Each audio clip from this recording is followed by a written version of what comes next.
everyone, it's Monique Brown from MotorCityMoxie.com. It's the arsenal for beauty, wellness, and feminine allure. And I have a Q&A for you today.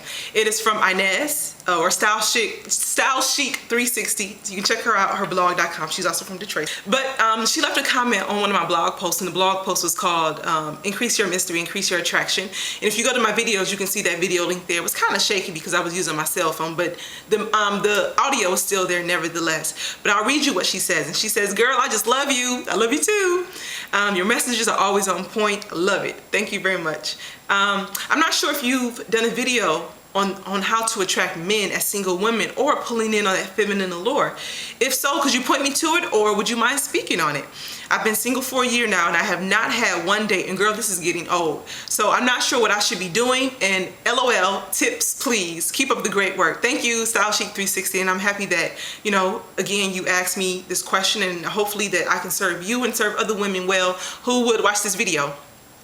So I'm so glad you asked this, because when it comes to our feminine allure, we really want to remember that a woman's feminine allure is her gift offering.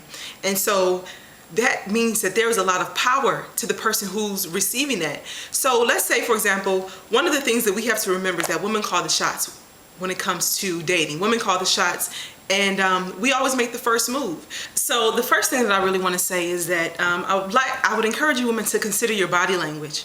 The success or your success in relationships is really dependent upon your ability to send courtship signals, but it's also dependent upon your ability to decode what's being sent back to you. So with that, the tip is to, number one is that you want to give him the green light. Give him permission to come and talk to you. Invite him to speak to you. What typically happens, if you ask a guy who made the first move, he's going to say himself. But typically, 90% of the time, and studies show this, that women are the initiators, okay? So when a guy is out and it's a hit or a miss, if it's a hit, it's because he was first invited. Right? We women give him the permission through our subtle eye contact or a simple smile or our body language. We leave our body language is such that we're open to being communicated to.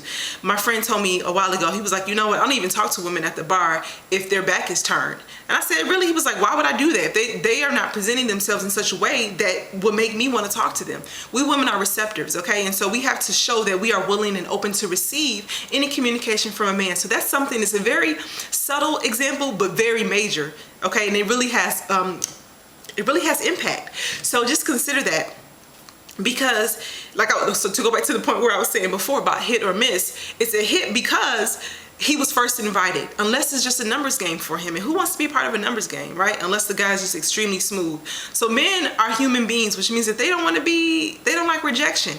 So if a guy is feeling you and he's checking you out from across the room, but you haven't really indicated and given him that courtship signal, then he's not going to speak. He's not going to speak to you unless it's a numbers game. So just consider that. So number one, give him the green light. Give him permission to come and talk to you. Number two, we have to remember that the human beings come in two species, male and female, right? So that means that we must respect the differences in gender design. Did y'all get that? We gotta respect the differences in gender design.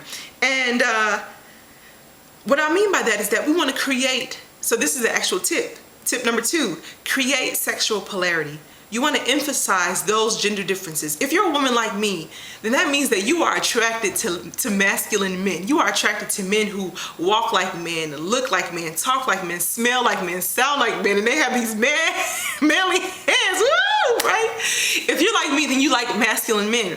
But what we have to remember that it is femininity to which masculinity is first attracted. So you want to emphasize those gender differences. How do you do that? Well, think about the way that we dress. Okay, you might want to consider wearing more feminine colors, feminine textures, feminine silhouettes. I remember I had gone, I was at this conference, and then I had like this dress on or whatever, and it was, I'm gonna show you, I had this dress on. I'm gonna show you the picture right now. Girl, they love that dress. It feels good. It's a bright color. It fits my silhouette. And you also want to be mindful of your body shape. So there are a lot of things that are very popular and trendy right now that necessarily don't fit with my body shape, but I like them, like the baby doll dresses and things like that. But they make me look pregnant. So I don't wear them, although it's very trendy. So you also want to be very mindful of your body shape. What you don't do, what I encourage you not to do, because I've been guilty of this, is that you don't want to take on that masculine role. So anytime you're in a situation where men are around and you feel that he hasn't done his manly duties, he hasn't done what you would expect him to do, like take out the trash, for example, or set the date, right? I was always guilty of this, of, you know, trying to create what we wanted to do in the day. Give him that opportunity to do that. If he hasn't done those masculine things, don't do it. We women have a tendency to take on that masculine role, and it really doesn't work to our advantage. It will not work to our advantage. So think about that. I mean, it's a natural thing to do because we women have, in order to cope with society today, we end up taking on that masculine energy. But please don't. Just say no, girl. Please don't do it. So that's tip number 2, create sexual polarity. Number 3, we have to remember the distinction between feminine appearance versus the feminine manner, or feminine nature. Feminine appearance versus the feminine nature. So a lot of us women, I know you got your hair done, and mine is looking right. I got this new hairstyle. So you have your hair done, your nails are looking right, your lip gloss is popping, your look, on the look front, you are tight. But what many of us lack is that feminine nature, that feminine manner, that vulnerability, that humility, that meekness, that sense of codependency, okay? That is what masculinity is attracted to. So with that, the tip is that you want to create situations that invite your feminine nature to be noticed. Well, how you do that, Mo? Well, the basic things, you're near the basic feminine arts now. Cooking, cleaning, tidying up, those are things that are, you know, that's basic. But you also want to, if you create, like teach at a rec center or something like that, then invite him to watch you, right? Also be vulnerable and display your need for his help. Sure, play the damsel in distress role. I'm not saying that this is what you always do, but men like to feel needed, right? Just like women like to feel protected. We cannot get away from those gender differences. This is something that's, human nature doesn't change, and that's been a part of our nature since from the beginning of time. Human nature doesn't change. So I would like to keep this video under 5 minutes. Remember that. Tip number 1 is that you want to give him permission, give him the green light to come and talk to you. Tip number 2, you want to create sexual polarity. Emphasize those gender differences. Think about what you wear, how you speak, the tone of voice, some of the things that you do, some of your movements. And then also remember the distinction between your feminine nature, because many of us work on that look. We want to look like girls. We want to have the pretty dresses. We want to keep our hair done, but at the same time, what we lack is that feminine manner, that feminine nature.